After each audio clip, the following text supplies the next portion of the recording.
Denne lille video tager jeg med igennem arbejdsgangen for digital patologi.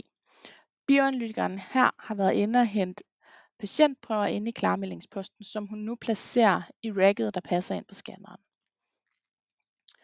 Hun placerer patientprøverne i rekvisitionsnumre og i numerisk rækkefølge. Det betyder især her materiale for 3 forskellige patienter. Når hun har placeret snittene i racket, blæser hun dem igennem med trykluft for at sikre, at der ikke sidder støvpartikler, der kan indvirke på scanningen.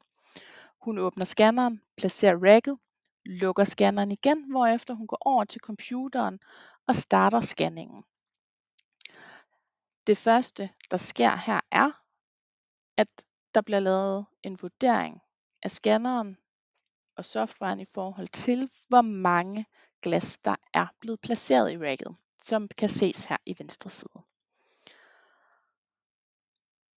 Den laver desuden et oversigtsbillede eller en foreløbig scanning af hver enkelt glas, hvor at den udvælger scanningsområdet i form af den her blå firkant, samtidig med at den indsætter de her gule markeringer eller krydser, som skal være med til at sikre, at man får et skarpt billede. I kan se her, at bioanalytikeren trykker på det grønne flueben, og det betyder, at hun godkender både antallet af fokuspunkter og også scanningsområdet. Når bioanalytikeren har godkendt den foreløbige scanning, scannes de endelige billeder.